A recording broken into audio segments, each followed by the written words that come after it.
84? 85. You're 85 now? Yeah. I'll be 86 in September. Oh, okay. Yeah. My mother was born in 1918. Yeah. That's the reason I was guessing 85. My wife was born in 1919. So we're all of the same ilk. Right. When is your birthday? 28 September 1970. All right. When did you join the military? December of 1940. Did you go into the Army? No, I went in the Air Force. You went in the Army Air Force? Air Corps. Air Force. Right. 40. And I got out in 1975. Oh. Isn't that long? Well, I didn't stay on active duty that long. I got 30 years of active duty, but part of it was my active reserve time added to my active duty time made 30. I had about 3 or 4 or 5 active duty with the Air Force, and the rest I think I added up to 30 years, which is the maximum for retirement. Right. Anybody. Look, that thing, I don't need to turn that. It's on the base. Yeah. Yes, sir. When, how old were you when you enlisted? Well, I went in I didn't enlist as such. I was, well, it was in 40, so that made, what? That made about... You were 23? 23, is right. Okay. Had you been to college? Oh, yeah. You were in the ROTC? No. No. Graduated Campbell, and then for the 2 years, that was a 2-year college at the time. Then I went on to Wake Forest and graduated in 1940. That was when it was still at Wake Forest. Yeah. Yes.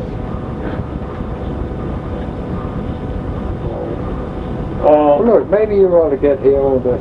I'm fine. I'm fine right here. I'm fine right here. When did you? Where did you enlist? Right over there, folks. Okay. Fort Bragg, Fort Field, whichever. Did you do your basic there? No.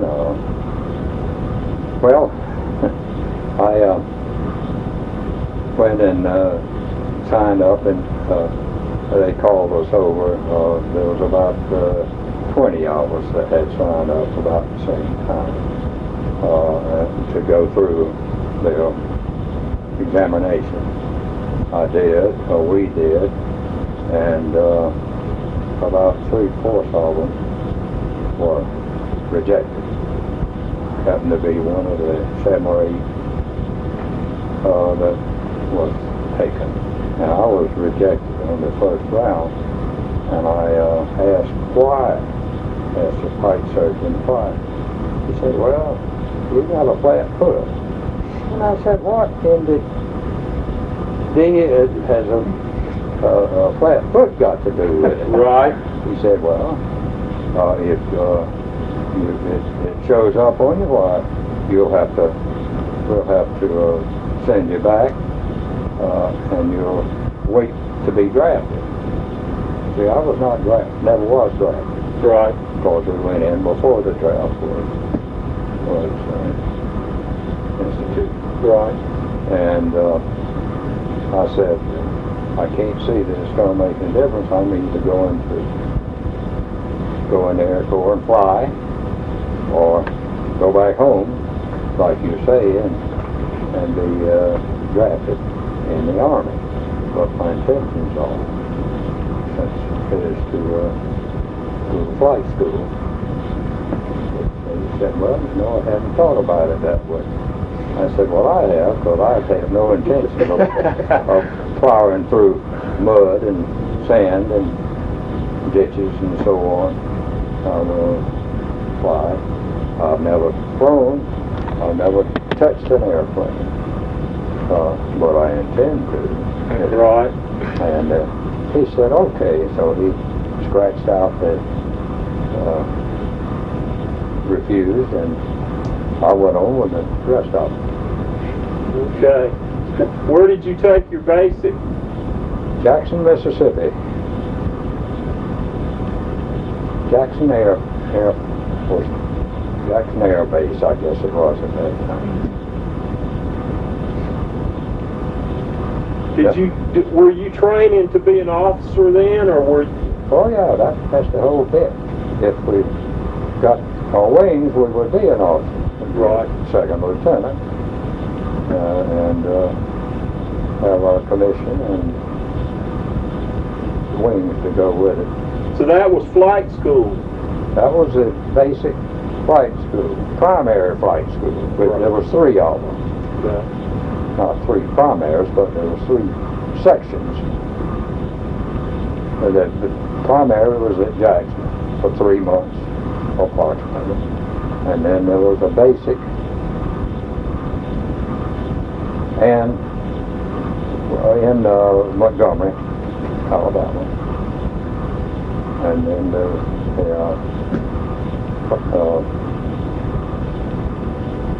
when I graduated the flight school, graduation was at Maxwell Air Force, that's across town. Gunner, where I had the second phase, and Maxwell where I had the third, and got my commission. Okay. It's in Montgomery. Huh? In Montgomery. Yeah. Well, yeah. What was the name of the second one you went to? Well, it was Gunner. Gunner. Okay. Gunner Air Force, Gunner Airfield, Air Base, and then Maxwell Air Base. So you graduated with second lieutenant, is that right? yeah.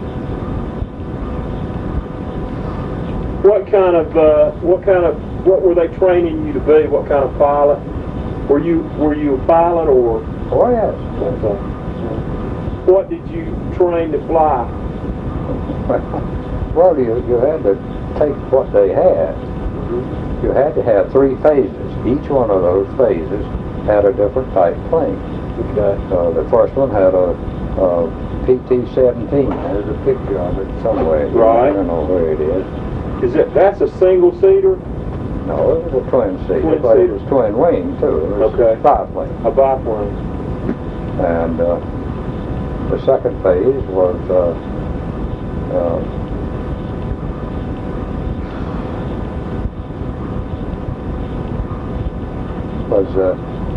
BT-13.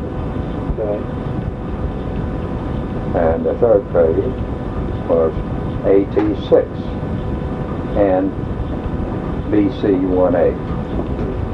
One was just a little advanced and the other had both. Okay.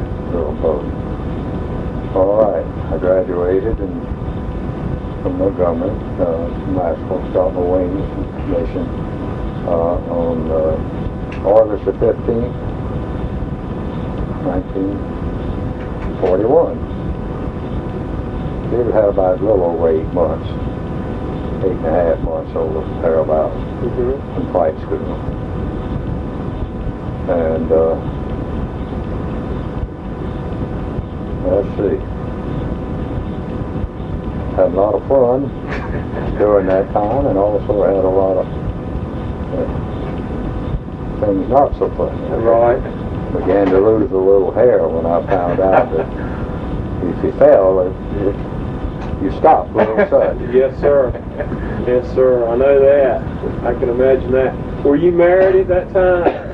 No, I got married in 42. Okay.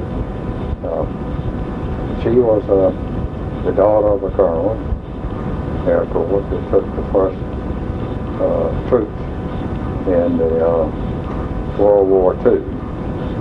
By that I mean he took troops and supplies to Reykjavik, Iceland. Okay. Okay. And then, as I said, she was his oldest daughter. There were 2 of them, and a son. Second daughter, their second daughter, Lois's sister, was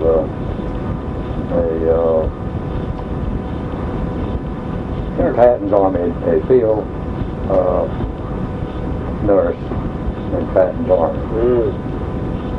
Then her brother was crew chief to the famous actor, what they get through it. Bob who? Huh? Clark Gable? But, no. Yeah, I'll think, be sure, just a minute. That's all Oh, right. it's been a long time, you know. Since you thought about all this all at once. And then, said her brother was crew chief to,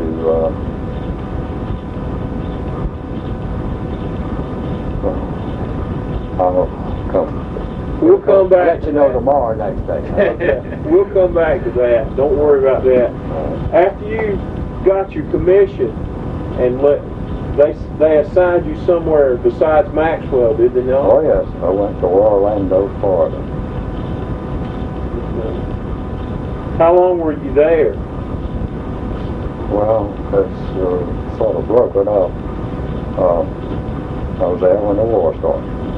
You were there in December 41. Yes, sir. And 2 days from then, I'm going to tell this as things are revealed to me Okay. again. Okay. Yeah, a couple of days after the war started, all the aircraft in the 3rd Air Force, Orlando was in the 3rd Air Force at the time, were sent on TDY, you know what that is, temporary duty, Yes, sir. up here to Polk Field to fly anti-submarine patrol over the East Coast.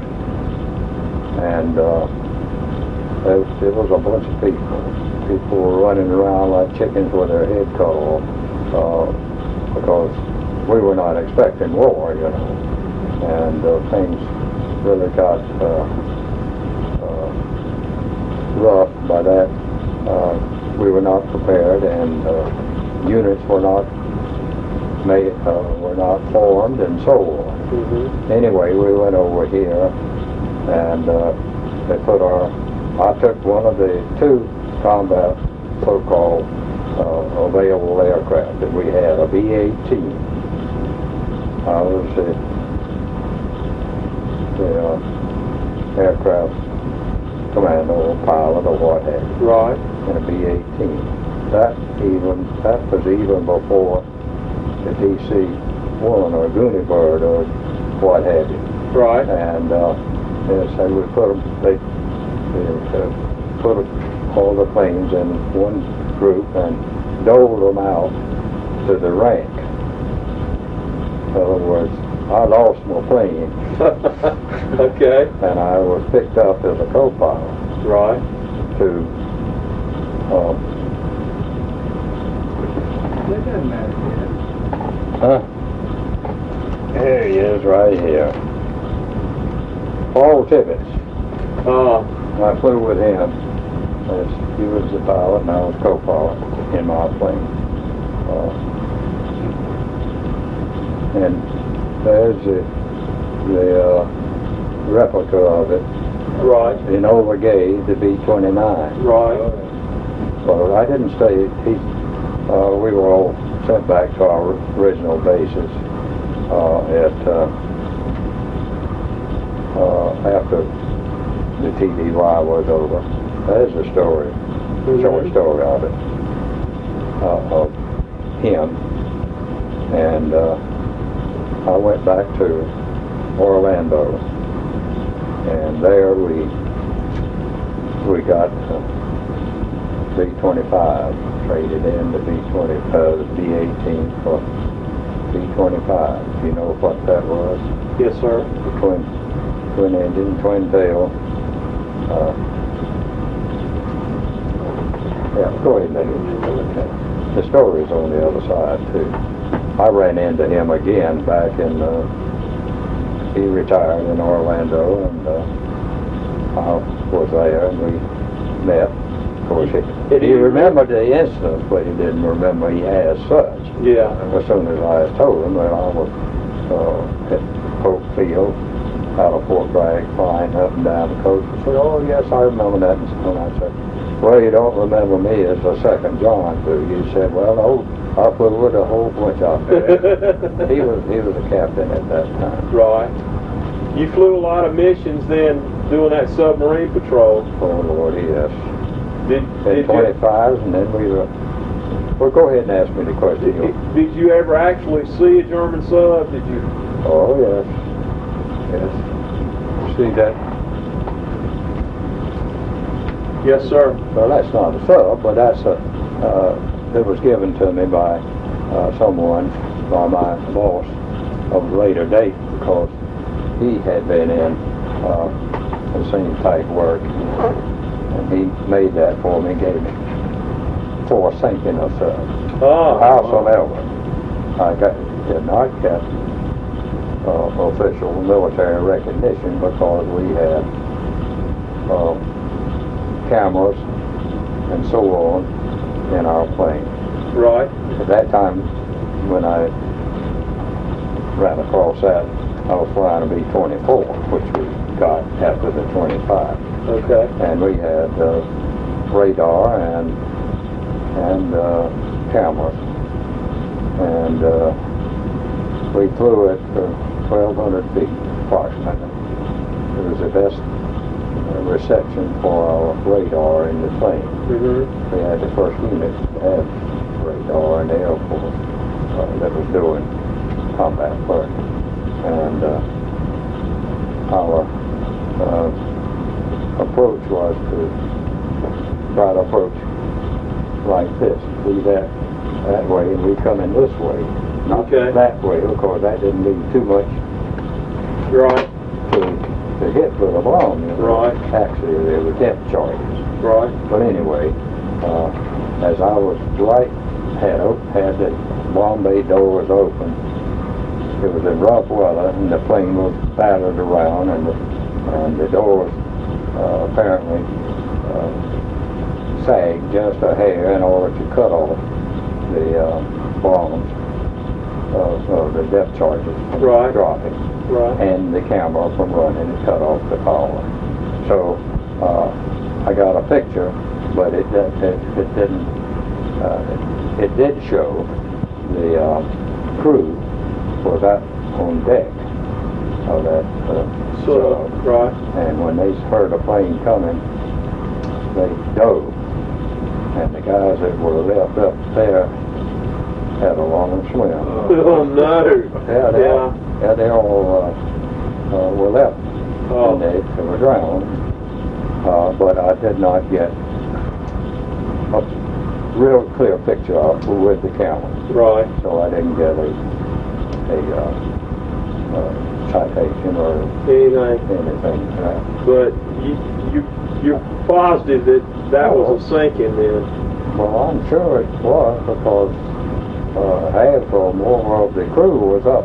They were up getting some sun, and of course the subs back in those days had to run on top, come on top to charge the batteries. Yes, sir. Yes, sir. And that's what they were doing when we sneaked up on them. And all right. That was the one. That was a sub incident. That was the one you do know that you sang. Well, I feel that I did. Yes, sir. Do you remember the approximate date on that? Yeah, it was in our station in Gander Lake, Newfoundland at the time. And I was up there from, it was in late 42, I'm sure. So we left from there and went over to, they disbanded the anti-submarine command, and gave the mission to the Navy, where it should have been to start with. Right. That was due to all this mishmash when the war first started. Right. Things weren't quite well organized yet. They just weren't organized, period. Right. But we all got paid. That's good. The check kept coming. That's the main thing. The check kept coming. when you were flying, you were at Poe, and you left and you went to Orlando to pick up an airplane. Yeah, and we flew out of Orlando for a while. For a while. B-25. The B-25. The ones that, like I said, we replaced the old B-18. Right. And then we were sent as they sent on up to Mitchell Air Base, Long Island. And we were still flying NSF there. In the B-20... 25. 25, okay. Then we got, while we were there, we got the B-24. The Liberator, you know. Were you in the 3rd Air Force this whole time? Yeah, until we got, I don't know, I forgot when we changed. We were not worried about Air Force. I mean, what unit we were in. Right. We got orders and that was that. Right. It wasn't, we got out of the 3rd Air Force when we went to New York and then on up to Newfoundland? well, we were at a base in Massachusetts before we got to Newfoundland. I'll have to refer to my wife. I can't think. That may not be super important there. Yeah, that's okay. That's not super important, that little base. No, that wasn't a little base. That was one of the big bases in the 8th Air Force. Was she able to follow you all through? No, she stayed in New York when I went. I mean, in Long Island? I can't. She went back to New York when I went overseas. Okay. That was her home. That's where I met her when I first went to Mitchell Field. Okay. Her father had just left as vice commander of Mitchell, I believe it was, and took that, given command of that unit that went to Reykjavik, Iceland. Right. And we stayed, my wife stayed there, along with my co-pilot wife. Her mother was following, was there until he came back from his assignment. I never knew him for 3 years after we were married. How about that? So we saved a lot of yakking. Well, that's all right. Yeah, and I was stationed at, just a second. All right. Big pause, Chad. We're living in Holyoke, Massachusetts. Oh, okay. Holyoke, and that was the home of a big unit. Well, I'll think of that in a minute. We stayed there until I got orders to jump off from there, go up to Newfoundland. Okay. At some point, from the time you left Orlando to the time you went to Long Island and then into Massachusetts and then into Newfoundland, at some point along in there, you went out of the 3rd Air Force and you became part of the 8th Air Force. Is that right? Well, no, I became a part of the Anti-Submarine Command. Right. Okay. Then, yes, Westover Air Base. Westover Air Base at, what did I just say? Holyoke, Holyoke,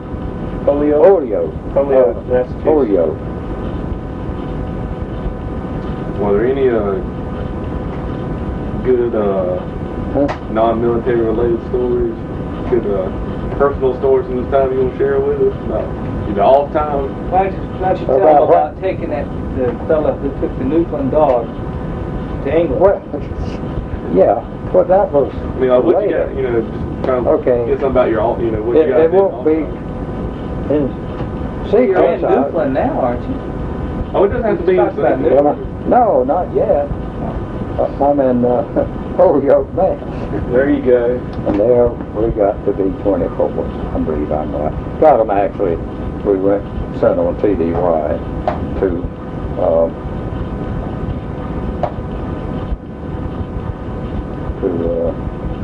way in Virginia and transitioned it to the B-24.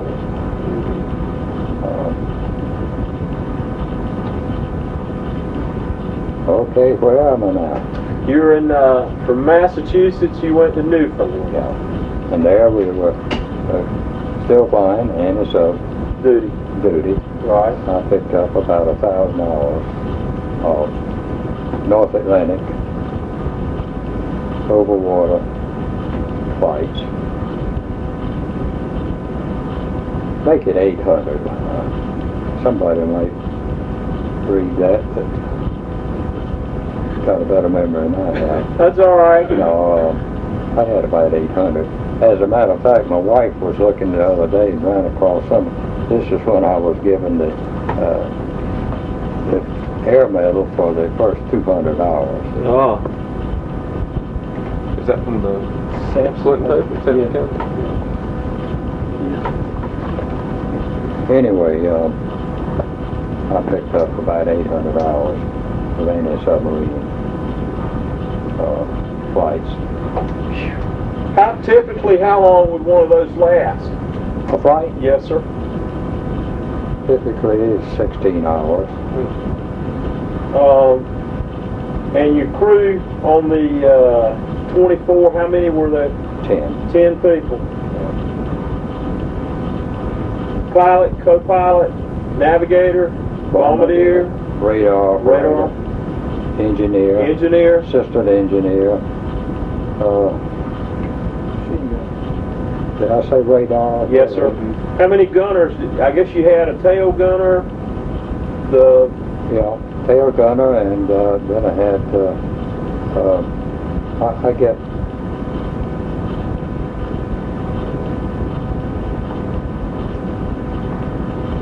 belly gunner, and then one on top. turret gunner. Turret gunner. Right. Of course. That's all 10 of them. Huh? That's all 10. Is it all? Yes, sir. Obviously, the one on the top of the plane was limited to its swivel, or we'd have taken its tail right off, you know. Right. Because it was made so you could go from here back here, but it wouldn't operate from the little things, so it would hit the tail. Yeah. Okay. In Newfoundland, I followed a bunch of important ships. The Queen Mary, I believe, I was flew in a sub patrol. Duty. Circle it, you know, in order to trying to be sure that if the sub did evade their escort, Right. that I had something that would sort of shake them up. That was the depth charges. Right. And those depth charges, by the way, they took the place of the normal bomb, and they were so that if you dropped your bombs here like that, and if those that went over it, they were programmed so that they would turn around and come back. They were like a magnet, magnetically Right. Control. And so if you didn't have to get them this way, it's possible that when they came back around, The overshoots might get them. Right. Right. The water up there was frozen most of the time. I had flown over an iceberg at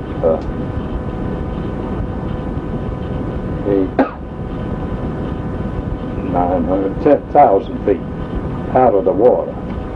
A seventh of it is out. It's 6, 7, so whatever. Under the water. Under the water. Yes, sir. And if you hit that, you stop real sudden. And the water gave you about a minute and a half to live if you had to go down it. Right. It's freezing. Right. And I had flown over icebergs that had the seals, and the people out of Newfoundland were out capturing the Trapping them. seals, trapping them and banging them in the head, knocking them out, killing them by the ice floe would be covered in blood. They would kill them by the hundreds. Hundreds, yeah. You ever see a bear on one of them? Yeah, but you know, we didn't have too much time to Sightsee. sightsee. You're pretty busy up there at the time. Yeah, I wanted to keep my mind on my business, not like I'm doing this afternoon. Let's see.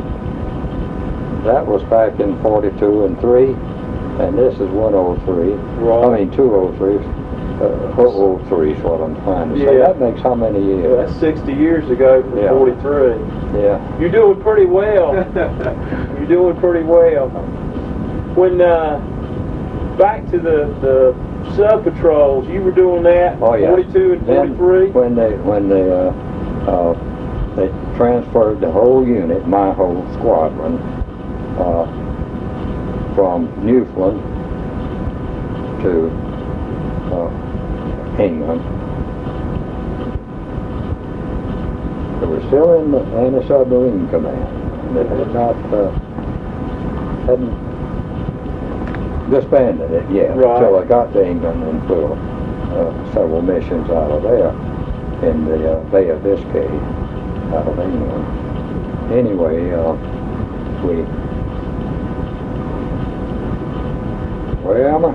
Oh, I'm over in England and on my crew. All of us flew our own planes over. It took us about 12, 13 hours. Did they let you ride off the island? From Newfoundland to, beg pardon? Did they let you ride off the island? Tell the story about the dog now. All right. He is interested in the dog. Well, it was funny as it can be. We're interested in All right, I'll do this. In Newfoundland, one of the younger guys, in disobedience of custom and orders, really, I got real attached to one of their dogs. Newfoundland had they had these big Newfoundlander dogs. Right. Just like we have the eagle on our coin, they had the dog on their coin. Right. Well, they were tremendous things. They gracious. They weighed 300 pounds or so. As big as a St. Bernard or bigger. Oh, yeah, bigger than a St. Bernard. Anyway, he got attached to it, and after he found out that we were going to transfer, he bought it, and they snug it away in his plane, and the dog went with him. He was a co-pilot and we're on B-24, and so, as I say, we flew over, and it was at night. Right. We left about Newfoundland sometime about 6 o'clock in the afternoon. How long were you on the landing strip? Huh? You were on the landing strip too. Yeah. Well, but what are you talking about, Tom? You could not leave right away. Oh yeah. Well, we thought we were going to leave at about 10 o'clock in the morning or 11 o'clock, and weather was so bad that we had to, taxi out the whole unit, one behind the other, and waited, running engines for an hour or so, and then finally somebody made a decision that we were not going until it cleared, and it didn't look like it was going to clear that afternoon. So we were sitting there. So that dog got aboard around 10, 11 o'clock in the morning, along with the crew, and It's not on your plane. no, hell, oh no. I was knew better than that. Knowing the way things happened to me, I would have been caught and court-martialed. well, they'd have burned us a new one anyway. There you go. Anyway, we flew over at night, and we landed over in Prestwick, Scotland. I'm sorry. There's still a big airport there today. Yes, I'm sure there is. International airport. The first time my mother took us to England when I was a young boy, we flew into Scotland to Prestwick. Oh, Prestwick? Yes, sir. Well, when he happened to land, this plane that had the dog landed maybe 5-10 minutes before I did. Right. And it happened that I taxied up right beside it. And it was snow on the ground. It was colder than the dickens. And just as I pulled up in park, and all of us were beginning to talk and wonder where we were going to get supper and all that stuff, he opened the door, the Bombay door, to his plane, and that dog had been sitting there from 10 o'clock or so in the morning, all day and all night until the next morning. I don't know. Right. It was a good 36 hours, I guess. Right. And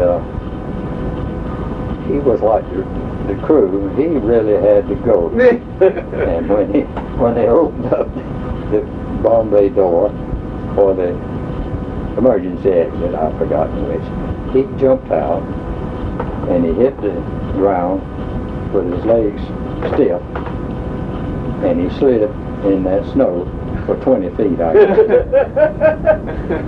And when he stopped moving, you could see the yellow. Yeah. And we were a good 50 feet from where he got out of the plane. You could see the reds of his eyes. He really had to go, I'm telling you. He was glad to get out of that plane. Oh boy.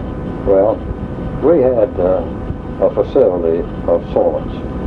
We had a tube and a sort of a hospital thing like you would take a leak in from your bed. And part of the time that tube was frozen, and it would come back up, and pretty soon it was down. Yeah. It was Not pleasant. It was not so pleasant.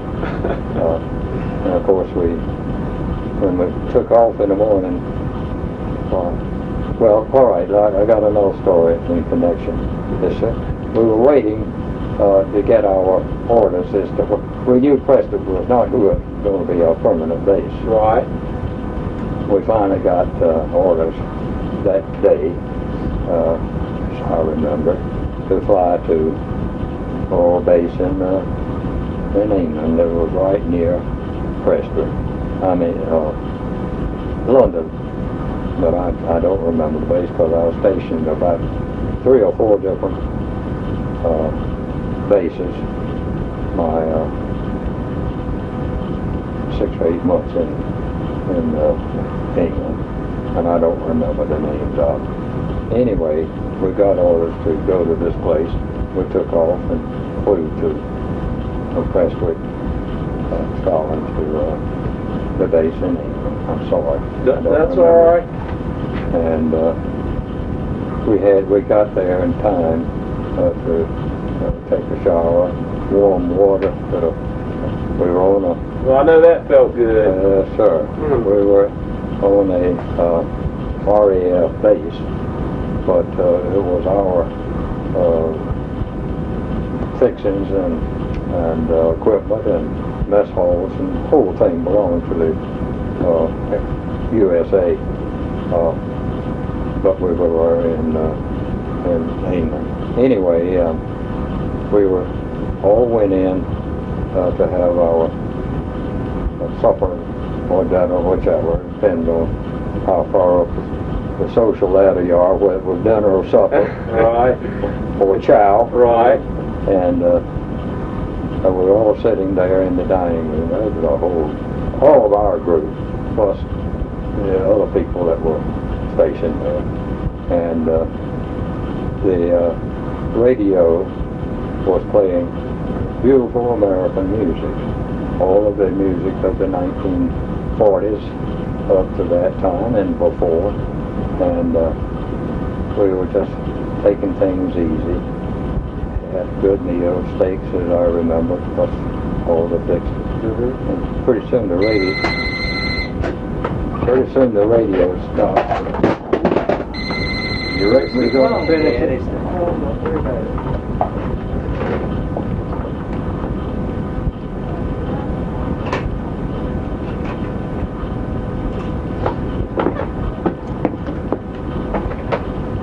You got it? Okay.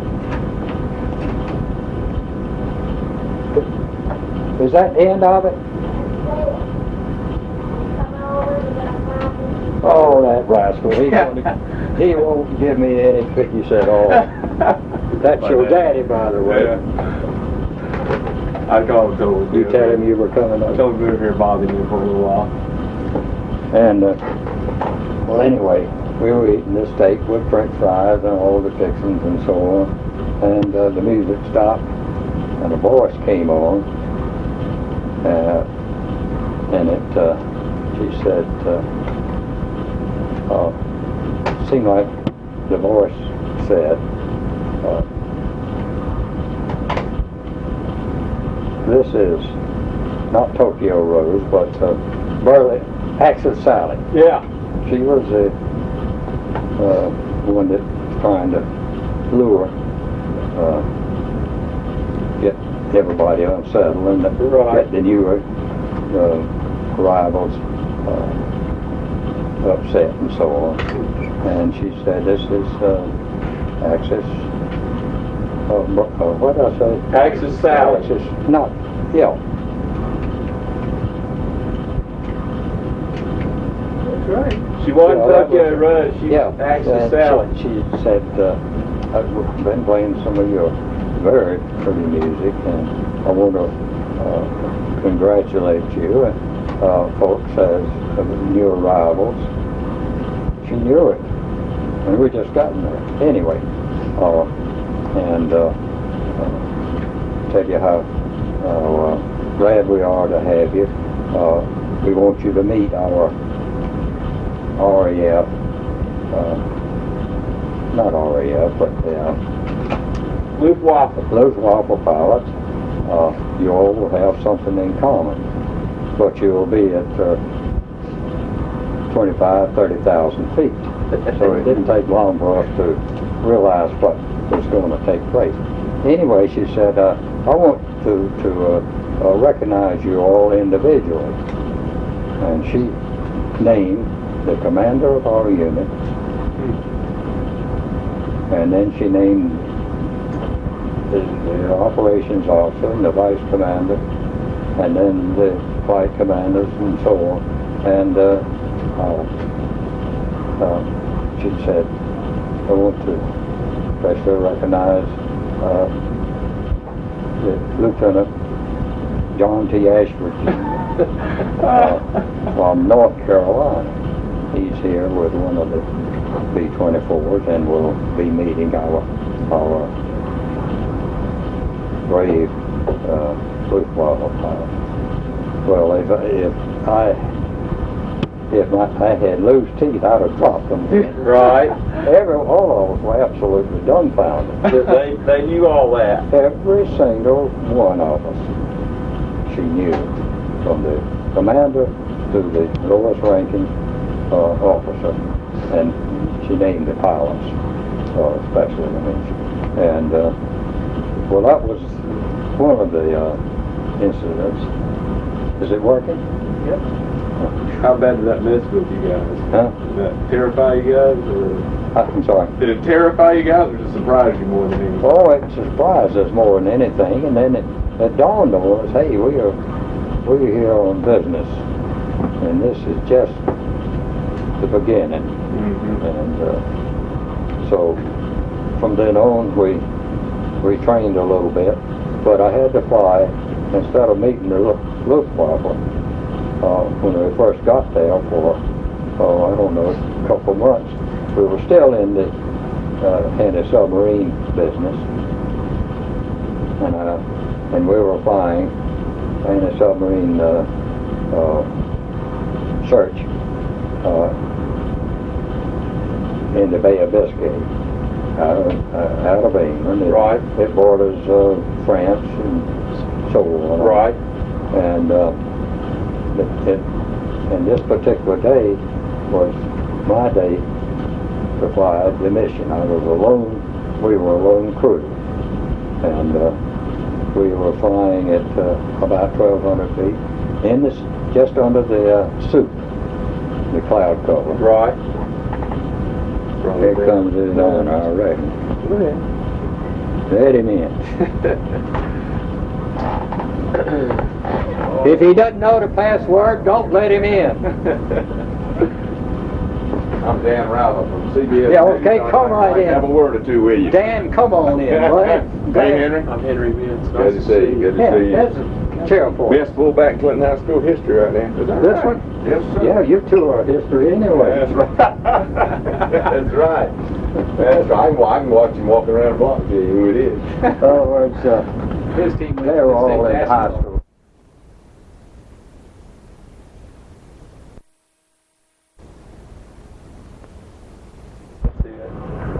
Go ahead, don't Well, where was I now? Oh, I was flying that patrol Anti-submarine mission patrol. out of England, Yes, sir. the Bay of Biscay, and we were to go till we sighted the, what's the big, I'm talking 60 years now. And it's, that's a long time to The year I was born. That's about right. That is. You close to 60 then. He's 59. He will be. Coharie, was that it? Huh? What's the name of the town you're looking for? I'm sorry. Where in France you're looking for? Where in France am I looking for? Now, go ahead with your story. All right. Anyway, it wasn't France. What's the? Gibraltar? That's it. Okay. We sighted Gibraltar, and when we sighted that, we were supposed to turn, go out to sea a certain length of time to guarantee that the German fighters could not follow us. Right. Because we had the big plane with all the gas and so on, and they would have to stop after so long, Right. or else they'd be swimming, trying to swim back, Trying to get home, yeah. get out of gas. Anyway, we had just sighted Gibraltar, and our radar operator called up and told me to look at the little radar that we had up in for the pilot and co-pilot to look at, which was a takeoff from the big one that he was monitoring. He said for the last 15 or 20 minutes there's been 9 blips on my screen, and they stayed in the same relative position that whole time. He said they have to be planes. You know, because we were way the heck out in over the ocean and had been there for 3 or 4 hours. And he said, we've got some visitors with us, I'm afraid. And he said, I'm telling you so you can keep watch and do whatever you have to do. Well, he had barely gotten that out of his mouth when we came under an open space. As I said, I was flying under the overcast on this, and it dissipated all of a sudden, and the sun came out, and about that time they dove through the overcast, these fighters, and saw the open space and peeled off at us, and they put dozens of holes in the plane, but fortunately it didn't hit a single one of them. It knocked out one engine. The number 3 engine, as I remember, the number 2, I can't remember. Whichever one at the time had the big generator in it that generated power for everything we had, radio, radar, everything. And when it did knock out one engine, and that plane, that one happened to be with the generator in it. We lost all of our electricity, power. One engine out, no instruments, nothing. No heaters. Not a thing. No heaters, no nothing. Right. Except the fans were still turning. Of course, that's what counted as far as I was concerned. Right. Anyway, just as all this took place, my navigator, you know, he was in the 24. He was sitting up here in the nose, and he was sitting right over where he could use his compass, Right. to take readings, Right. To verify our instrument compasses. Anyway, just not knowing that we were facing a problem until just like that. Well, it so happened just like that he had undone his seat belt to take a stretch, and when as soon as they started dive at us, fire at us, I dove the plane, picked up speed, opened the bomb bay, got rid of the depth charges, and pulled back up into the soup after I had was making a turn all of this time. And the thing about him undoing his belt, his head went right up in that whatever it was you were saying. That compass. Compass base. And he was a big fellow. He was a New England school teacher. He weighed 250 pounds or thereabouts. He's bald-headed. And his head, that we found out later, fit right in. Right in. Well, I'll get to this later. Anyway, it knocked him out.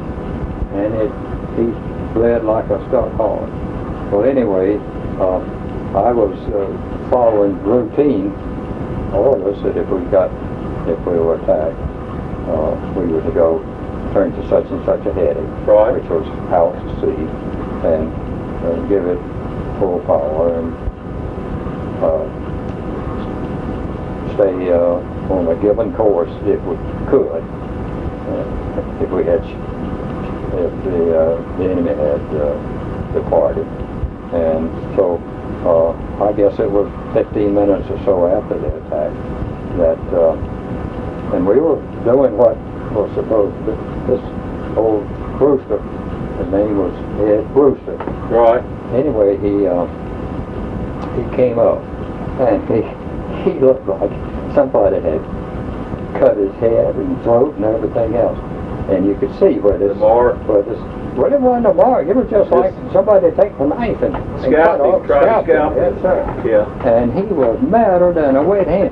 And he was cussing and raising hell, and he wanted to know what in the hell I meant by doing such a thing as that, right, without letting him know about it. And he said, I'm determined to tell the colonel on this about this thing. I said, well, go right ahead. And I said, just for your information, you see those air holes around here? I said, they weren't there when you got in this plane, but they're there as a result of this thing. There was about 80 holes in the plane. I don't know how in the world it happened, but it did, without hitting us. Anyway. Was it machine gun fire or cannon shells? It was some of both, mostly machine gun. And once before, I'll depart just a second. Once before, a plane fighter had shot at us with a 20 millimeter, and it went through the pilot's compartment, entered back of my head, the window back of my head, right between my head and the co-pilot's head, and went out the windscreen right in front of him. Went out at an angle. Right. That's how close we came to getting. Those were explosive shells. Well, apparently it wasn't. It just went through and left a good-sized hole. If it had exploded, though, you wouldn't be here today. That'd been the end of Dash. Anyway. Yes, sir. Anyway, Let me ask a quick question. all right. All right. While you were flying submarine, What? while you were flying anti-submarine patrols, Yeah. what was your unit, your squadron? Look, I was transferred 3 different times in the 4 months that I spent in England. Right. And I'll tell you why I didn't have to stay but so long. I was given credit, back at that particular time in 42 and 43, the quota for combat missions was 25. Okay. When you flew 25, you were sent back home, or could come back home. And I did that, but I didn't have to fly the whole 25 with the 8th Air Force. I was given 17 missions for that 800, 900 hours that I had built up flying anti-sub patrol. They gave me that many missions toward the 25. So I think it was 17. And so I only had to fly 8 rather than 25 with the 8th Air Force. And the 8th Air Force, as you all know, was the one that did the majority of the Allied bombing, other than the English themselves. This was the daylight bombing. The daylight bombing, yeah. They did the night bombing. Have you talked about the swine river? Huh? Have y'all talked about the swine? Haven't gotten there yet. Oh, you haven't gotten there? Haven't quite gotten Oh, there Go yet. back to that when you were almost shot down. Is that when you were over France and where you were? Well, I haven't gotten there yet. No. Okay, I'm on my way, going out, Can I ask you one quick question before we get there? going out to sea to get away from the range of the fighters. Well, they gave up and turned away. And as I said, the old Brewster came up. That'd been 15 or 20 minutes after it happened. And after he finally realized that those were not holes in the plane Right. where he had been sitting, he began to realize that he was pretty lucky after all, even though he was the only one that was bleeding. Right. So he wanted to know then, because he had upset his navigation. He didn't know. He had to reconstruct where we were because we had no compass. I couldn't send the emergency news, not SOS, but we call it, well, I can't think anyway what an attack meant. And I told him, the navigator, and the co-pilot, and I told him we'd been flying at this altitude, at this speed, for approximately, whatever, at that time, about 30 minutes, I guess. So we were 30 minutes further away from shore than we were when we were attacked. Right. Still one engine out. I feathered the prop. You know what feathering is? You know, the prop, it turns this way. Right. But when you have a problem, if you can possibly get to the feathering button, you get it like this. So it's cutting the wind instead of out there windmilling. Right. Because those big props on that 24, the ends of them are, I don't know, 8 to 9 inches wide. And the 4 of them turning, milling out there in the slipstream was quite a created quite a problem for the plane flying. And so he finally reconstructed the where we were, and he gave me a new heading and said, well, if I'm right. Hello. Oh, this is Tom's son. Yeah, I'm oh, did you?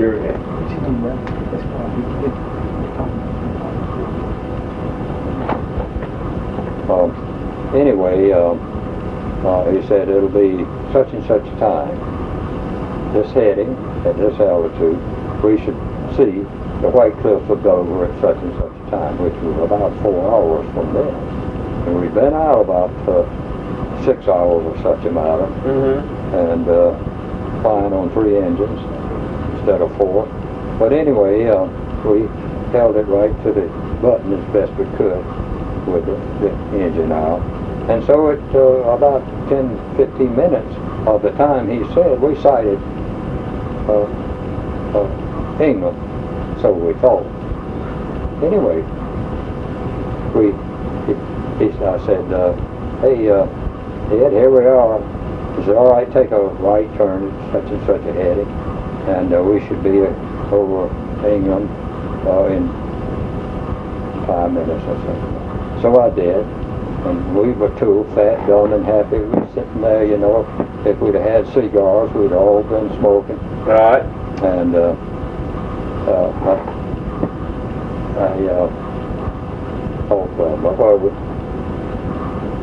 how lucky can you be? And we were just touring along. We'd just gone over land, and I figured it was some part of England. And about that time, old Ed came up out of his cozy den down in the nose and said, "My God, John," said, "we ain't over England." I said, "Well, where are we?"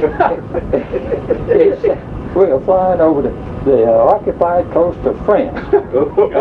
And that's where the home base of a good portion of their fighters and their anti-submarine pens and so on were on the occupied coast of France. And we had been over land, I guess, 5 minutes or something. Oh boy. And when he said that, and he said, "Take a left turn." Well, I'll tell you, that old B-24 went like that. I put it on one wing just as hard as I could. And we got on back over the Bay of Biscay into England, and not a single German came up. We just caught them flat-footed, in other words. They couldn't figure Was it daytime? a lone plane. Was it daytime? Yes, it was daytime, yeah. And it was, when we got to England, as always, we were in the soup. And I didn't know where in the heck, we had no radio contact, no nothing. And pretty soon, I saw a RAF fighter came up and positioned himself just off the tip of the left-hand wing, where the pilot was. And he meant to follow me. He pointed, and when we got over his base, he said, "Left." I could see him, which meant I was to get down the best way I could, but the base was right there waiting. And lo and behold, that's what happened. But there was a lot more to happen, or could have happened, prior to me getting down. One was the enemy fighters. They were coming over, even though it was daytime and in the soup, and they had these tremendous balloons on steel cables, right, that they put up every so often to catch unsuspecting enemy, fly through that, and just cut the wing right off. And it also had radio that they were screaming, playing havoc with our radio, if I could hear, but of course I couldn't. But anyway, as luck would have it, I had some broken clouds, and How far were you from your home base? not far. None of them were very far apart, because England isn't too big a island, so to speak. And it was covered with, I don't know how many air bases. There must have been 50 or 75 during the height of the war. I don't really know. It wasn't long, because I didn't fly that plane back. They had to change the engine, and they flew somebody up to pick up the crew, and I went back to the base. It wasn't far, 10 or 15 minutes. I guess they had missed you when they lost radio contact with you. Well, I don't know where they were or not. They probably were sipping beer back home. Colonel Ashford. What the heck? Let him take care of himself. No, they were following. Yes, they knew that something had happened. Right. Because they couldn't raise me by radio. This was in 43. Yeah, early 43. Okay. You don't recall what squadron you were in at that point? I could look at my orders if I could find them now and tell you, but I couldn't. The reason I'm asking you about that is I've done a lot of work at National Archives out at College Park, Maryland, and they have a lot of unit histories Sure they are. that Well, the Air Force has given to National Archives. And there's some of them are really good, and some of them are missing, and some of them are spotty. And if you were to... I've got a book here. It's a history of the B-24 from its first beginnings till they quit manufacturing. Okay. And my plane's in there, and a write-up about my plane. And they found out where I had been. I mean, I couldn't tell you, but I was getting out my orders. Maybe I can find that thing in sometime here as soon as I... Well, if you can find it, I'll get it to Chad and get it to Henry. He'll find you. He'll find the unit history. Later on. Yeah. Yeah, you don't have to do it this afternoon, but I was hoping it might come out of that 60 years worth back there somewhere. There's a lot of dust and sawdust that's built up back there then. Colonel Ashford, let me ask you, what do you remember about how the British treated you when you were stationed in England? You met a fond First class. First class? Yes, sorry, they were first class. All the people that I came in contact with, the little English ladies would invite the Air Force people. I'll just speak for Air Force now. Of course, they did the same for the other services. And they would invite you over for tea and crumpets. You know what? Afternoon tea, yes, sir. Afternoon tea and some little cakes. Sweet cakes. Yeah. And they were good. Yeah, they were. And those ladies would sit there like that, and some of the RAF men were there, pilots, and they would always be dressed up fit to kill, and they had this big handkerchief that they'd always stuff up their sleeve. That's why they carried their handkerchiefs right in their sleeve. Anyway, they'd take, when they service, they'd take this out and put it across their legs, and they sit there and drink that tea in that little cup that's 2 thimbles full. Yeah. And eat that stuff. Boy, that was straight. They were real nice. They certainly were. And they, I'm going to tell you, they went through hell and high water too. Almost. If you haven't had the opportunity to really read up on it, they were sweating out being invaded at any time. Well, anyway, we got over that. You said something about the Schweinfurt? Yeah, that was me asking about Schweinfurt, yeah. Oh, well, my last mission as a member of the 8th Air Force, my 25th mission, we went to Schweinfurt to bomb the ball bearing factories in Schweinfurt. This was the second time. Right. Yeah. That was in, I think, November, late October or early November of 43. Because I came home in November of 43. For his surmise, his arrival, anyway,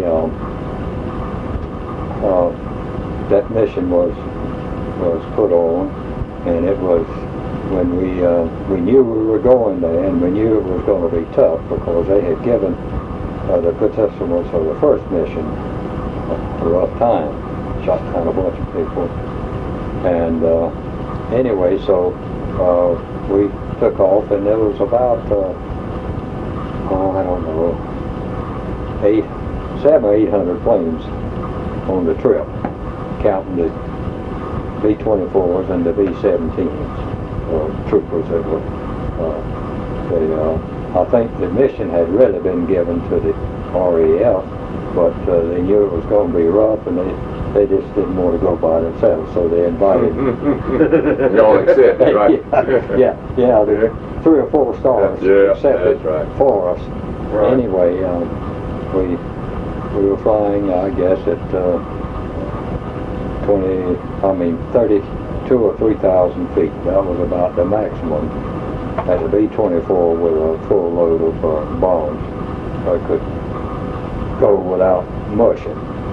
And we were at about 32,000 feet, if I remember correctly. And cold, my gracious, you put your finger, made a mistake, took your glove off and made a mistake and touched metal, it stuck. Yeah. It would freeze to you, the metal of the plane. That's how cold it was, and that's how good the heaters were. Anyway, fortunately, the grave that we were in were somewhat protected because the ones that went in first got the brunt of the anti-aircraft and the German fighters. I remember somebody asked for RAF type, was it black bad? He said, bad, it was so damn thick you could walk on it if you wanted to step outside. How many planes would you say were in your formation or in your group going over swamp? Oh, well, I'd say there was 100 or 150 B-24s. The rest of them were B-17s. Well, one of those raids was the largest air raid in the history of the world. Yes. Was it the first one or the second? Second. Second one you went up. It was, it was tremendous, and people just couldn't imagine how that many airplanes could take off and gather together and go as a group. But we were all given a area to circle and so on, listening on your radio as to where the rest of them were and when they would be up, and they gave us the go-ahead. We all heard that. And but as I say, I got back okay, and didn't get a shot at all. Landed, and when I landed, I opened the emergency escape door, and I almost fell out. But when I did, I right down on the tarmac on my knees, hands and knees, and I kissed that English soul. I knew that was my last trip, and I knew that I would be coming home, and I wouldn't have to fly another one. How successful was the bombing? The bombing, those that got there were pretty successful, but they lost so darn many. They lost, seemed like it was 11 or 12%, which was the largest loss they'd ever had. Well, say 10% of 800 planes, that's about 80. There was 80 or 90 planes were lost. A lot of crews. Well, that's 10 men per plane. And that many planes plus that many personnel, that was a heck of a loss. And there was a security break, because while we were being briefed that morning, we found out later that some of the people that were in the briefing were there for, and they in turn radioed ahead, and the fighters were there on the route in. We knew that something had happened because it couldn't possibly be a line 500 miles that far in advance without having. Tell them about A.B. Butler Jr. Let me get this one okay, thing. go ahead. Just, I will. Okay. As I said, I kissed the tarmac and went on into operations to report, and I was told that was it, that my plane would be waiting, Matt's plane, fly me back tomorrow. And that's how quick they sent us back home after you finished your tour. And they said, your plane will be given to young fellow who was my co-pilot. He took over as pilot and got a new co-pilot for himself. And they were shot down on their first mission. Now they all got back, but it was months.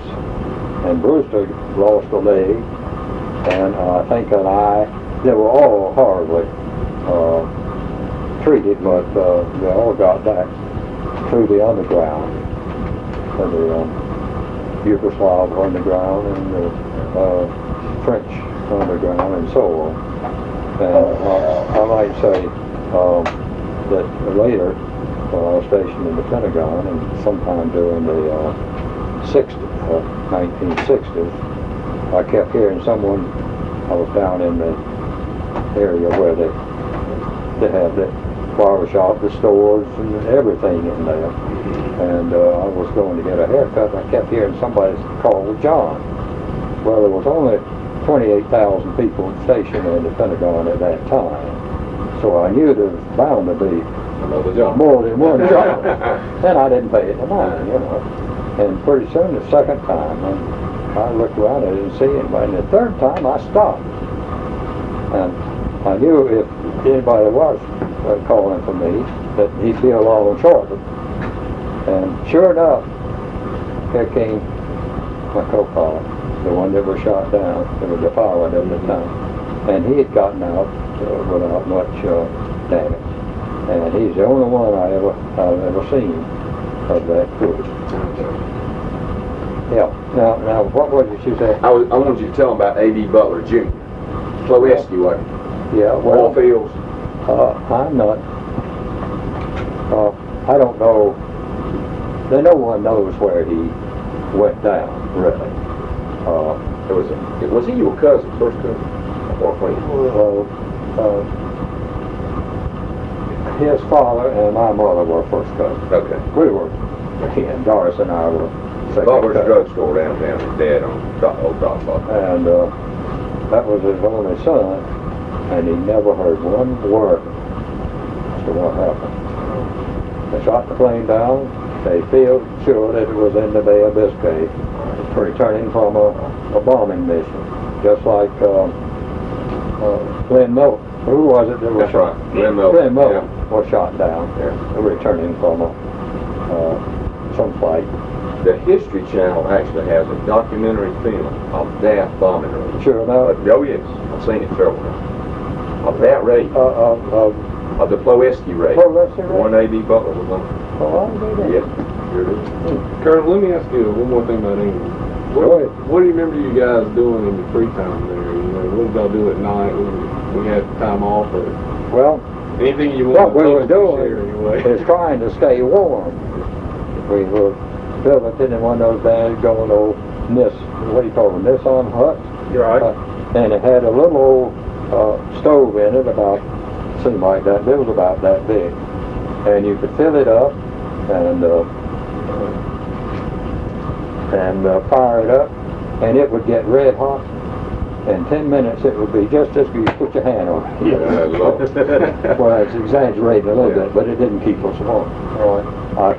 I put my flying suit between my covers, and when I got ready to go to bed, I put on my pajamas or slept in whatever, slide right in that flying suit under the cover, and that's the way I stayed warm. And, That's good. Have I'm sorry. Have you ever been to the 8th Air Force Museum at Savannah, Georgia? Yes. You have been Yes, down I there? have. Good. Yes, I went in there one time. Of course, you know, they've got an American museum over there now in England. I've gotten 100 requests for a little monetary help, and I've helped them 3 or 4 times. Right. Well, you know, it doesn't take long to eat it up. That's true. What was the name of the base you were assigned to in England? Where'd you fly out of? Well, that's what I said a while ago. I was in about 4 different places, Okay. and I don't remember the names of either one of them. We were right near Exeter.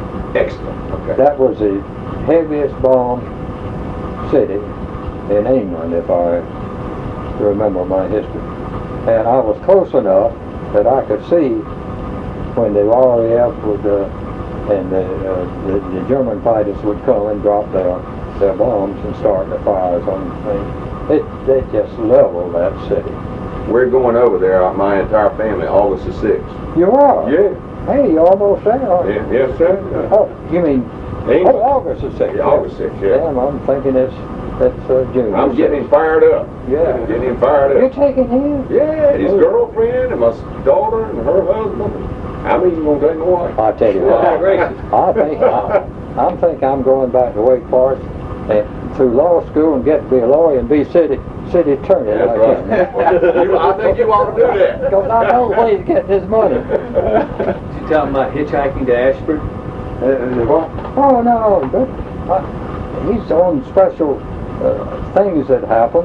That's what he's interested in, rather than a history of what Right. happened. Anyway, you talk about what? Oh yeah, my first crew rest after we got to England, we all went over to went up to London. Okay. And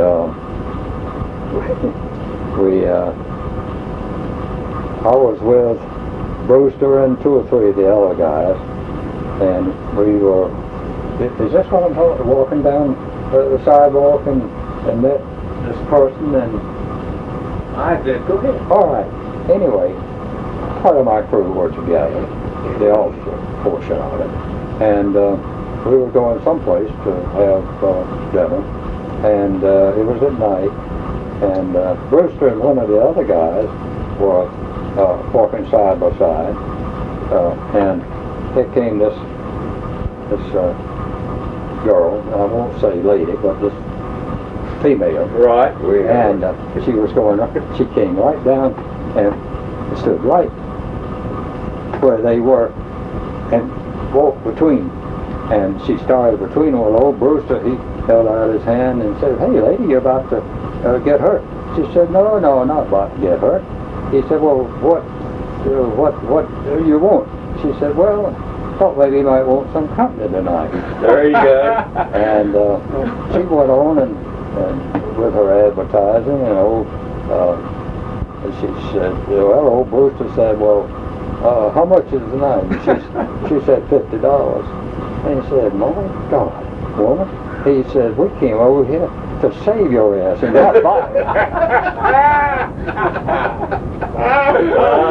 That was good. So, that was a pretty good comeback. That was good. Well, we went and got our rooms and so on, and some guy broke in old Brewster's room and stole part of his whatever he had with him. It was rough over there. They had it rough. Of course, that was no excuse to bite the hand that fed you, but nevertheless. And I might mention one other thing. My first night in England at the motel that I stayed at, when I got up next morning and went down, I had breakfast and so on, I signed a visitor's register, and my name right under H.L. Stewart, Jr., Clinton, North Carolina, my first cousin. Wow. But Who lived in Ashford? he had just signed out. Well, I never saw him. So I signed my name right under him, and when we got together several moons later, we compared notes and remembered it. Well, that same night, prior to that morning, seeing their name and so on, I was in the motel room that was right. The bed was right beside the window, or a couple of windows, I forgot now. But anyway, it was during the time that they were sending those buzz balloons from England, and they would send them up at such and such altitude, and the RAF, most of the time, they got the information from the radar and from the radio and so on. They send up a RAF fighter, and they would get up and fly in formation and put their wing under the edge of that buzzball's wing and tip it over and throw the guidance off. Yeah. What do you call it normally keeps things straight. Yeah. The guidance system. Yeah. Gyro. Yes. Once you got the gyro all center, then it would topple and throw the plane, and it would anyway, one landed a short distance, and the concussion that it created sucked out the window and left me there just in the cold air, freezing under the cover. Yeah, freezing. Yeah. Didn't you go to visit Ashford, England? Yes, I did. I'm sorry, Dad, but I started to tell you about our first trip on leave. Was it? We went to this party given by the unit, the whole unit, and it was a big soiree. We had a good meal and watched the dancing and watched the drinking and so on. Yes, you watched a lot of it. Yeah, I just watched. I didn't drink then. Nothing Really? making a difference. Anyway, what the heck is it I was going to say? Oh, well, before the party was over, I got tired of just standing around, so I went out to the street and gave it this, back toward the base. Well, this GI truck came along shortly after I got out there, and it stopped for me. It was raining pretty hard, as it does 110% of the time in England. Anyway, he stopped, and he did this, and I got in, and it was an Englishman driving a GI truck. I don't know what kind of equipment what kind of load he had, but anyway, we rode, I guess, 5 minutes or so, and he didn't say anything, and I didn't, until finally I said, you might as well break the ice somehow, and I said, by the way, my name's Ashford. And I extended my hand, and he extended his hand, we shook hands, and after we disengaged our hands, he said, by the way, my name is Ashford. All right, but the coincidence just started there. And one thing led to another. He invited me to his home for dinner a few days later. I've forgotten when. And his home was in the city of Ashford. And there he lived right next to the church that the Ashfords all attended. And that's where my folks came from, my daddy's folks. Wow. And as I say, he invited me for dinner, and it was very, very nice. And his wife and children. And you know, that's quite a coincidence. I bet the cemetery was Where are you full. going? I want to see this stud. You mind if I take this up? Take it down. Are you kin to Farrell Shupert? No, Doggone if you don't mind me of Farrell. You remember Farrell? I'm better looking than Farrell. I didn't mean to, you know. That's all right. That ain't a bad looking picture. No, it's not. Sir, That's a handsome fella. Now, who is this you're with back in the photograph? Hal. Is that okay? Hal and I were first cousins. Yeah, oh yeah. That's when I was at, let's see it a minute, just turn it. That's when I was at Wake Forest. After I had finished Campbell and went on to Wake Forest. I've got a couple of people I want to ask you about if you ever ran across them. My uncle was Judge Rudolph Mintz. I know him. I know the Held name. court with him. My uncle was Judge Rudolph Mintz, and he was in the Army Air Force, Army Air Corps, Yeah. and he was responsible for security at bases, several bases. He was a lawyer before the war. He'd gone to State College and become an engineer, and his brother had been elected as Register of Deeds in Brunswick County, but he got sick and died right after he'd been sworn in, and so the county commissioners in Brunswick County appointed my uncle to replace his term. And Uncle Rudolph was in the last group of lawyers that were graduated, that passed the bar, that were non-law school graduates. Right, Yeah. He was in the last bar exam that they offered in North Carolina for non-law school graduates. He graduated. But I was just wondering if you ever ran across him while you were in England. No. Rudolph Mintz. No. Why, what year was he at Wake Forest, do you know? Sir? What year was he at Wake Forest? He went to state, actually. Oh, you state, I'm sorry. Yeah. No, I don't remember.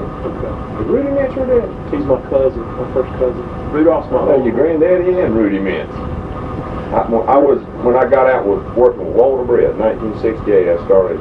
Judge Rudolph Mintz was holding court here, and we held several weeks ago. When I went to the Army, and he wrote me a letter when I was in the Army. Oh, He sure did, 1969. wow.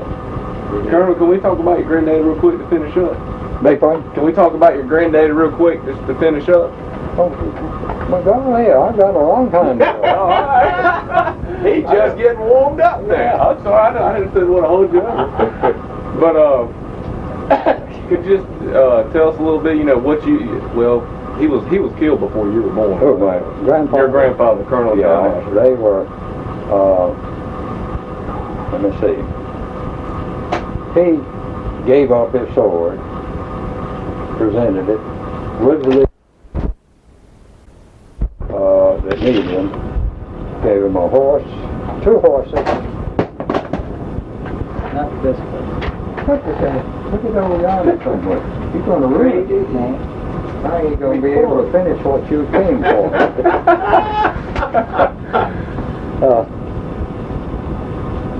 Gave horses to the officers. Yeah, gave horses to them, plus a valet to ride one horse and he rode the other, and he came all the way from the Appomattox to Sampson County together. And when he got here, he was presented with a tax bill of $16 and something on his farm, and they called it a insurrection fund, insurrection tax or something. So he was wounded, I think, 3 different times, Right. and was pretty severely wounded once, I believe. And he ended up as the Gettysburg, yeah. commander of the 38th North Carolina Regiment. Yes, sir. He was in the Pender Scales Brigade. That's right. Yes, sir. Yeah. That picture that's in that newspaper, where is that original? Do you know? The picture? Yes, sir. Where's the original of that? I got them in the hall. Are they You wanna originals? say- The originals? No, it's a copy of the original. My aunt had the original, and she's the one that found them Who? years after he died. Where are they? You say your aunt had them? The original. Hal's mother. They were upstairs in the Ashford Inn building Is there? when they lived there. Wonder what happened to it, the original. She had them. But where are they now? Oh, she Hal's family got them. Oh, yeah, okay. They may be the ones that are down yonder in the museum. I don't know whether he gave them the original or whether that was another set. But my grandmother and grandfather, I'll show you the pictures in a minute. And not to change the subject too bad, he was promoted to colonel in July, I think, or June of 1860, and I was promoted to colonel in May of 1960. No, there was one week apart. I've got the years right, but I guess. Anyway, there's my signed commission, and there's his over yonder signed by General Lee. Is that an original? No, that's the same sort of a second-hand deal that the pictures are. That was up there. Tell they hadn't been dusted here in some time. It sure looks like original to me. Original copy. It's original of the. Well, I don't know. That's probably an original copy. Yeah. Anyway, that's the after copy they got here, grandfather had had a couple sawmills. Mm-hmm. They were right where the Presbyterian Church is. One of them was. One of them was down where that SO station right across from the courthouse. And one Sunday morning, I believe it was, he and two of his sons, there was 9 in the family, not sons, but 9 children. My daddy was number 3 in the family. Anyway, the first 2 went with him to see this thing. They were young, teenagers, see the sawmill. And when they drove up, right to right close to the ball, it exploded and killed the 2 sons, and my grandfather was severely wounded and died 2 or 3 days later. Oh. Plus the firemen. Oh. All 4 of them were killed. Where was that plant? Going into the courthouse shaft, and this way there's an old Exxon station right at the corner of the light. It was right there. That was it? That was it. Oh, that's where the sawmill was. Yeah, I think that's right. Right there on that corner? Yeah. Somewhere like that. It's amazing they put something like that in the middle of town. It was within sight of the Presbyterian Church today. So, we lost that family in a hurry. But that home where the Ashford Inn is was my grandfather's home. And, of course, it was added to many times. You know, part of it was the old jail, and he had brought, I've forgotten which portion of it. Of course, it's not there anymore. When it was reworked and so on, that part was discarded. So, but anyway, we have drawn a lot of taxpayers' funds. That's all right. Is that all right? That's all right with me. That's fine with me. That's fine. You don't remember what year that was, that boiler exploded, do you? Yeah, I was in 1903. no, it was before the turn of the century. Was it?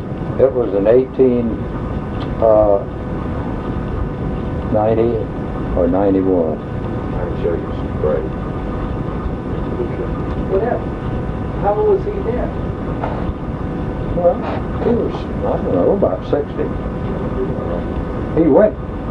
He had the first troops from Sampson County, and he was about in his early 20s. He wasn't married at the time. He got married later on, married someone, my grandmother from Wilmington. She was a Lee. Oh, wait a minute. Who lived in the...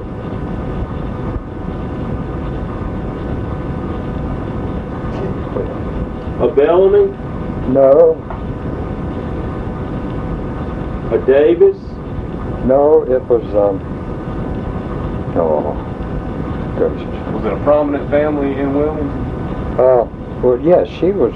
Well, actually, she was from a prominent family. She had, I think, 8 slaves. Her father was determined that she should start out in life able to take care of herself. Right. This was before she was married. So he had given her all her whatever he gave to the children. And she had 8 slaves, and she had the big farm that grandfather inherited when he got married, was part of her gift. And gracious, I can't think to save my life. Was it a Mears? Mears? No, it's a. You don't have that in your genealogy Bible? I guess I have somewhere, son. We'll get back to that. Let me ask you this: were there any letters or anything like that from Colonel Ashford from the war? Have you ever seen any of that kind of stuff in the family? Let me go get something to show you. Okay. Here it is. His great-great-grandfather was Colonel Ashford. Petersburg.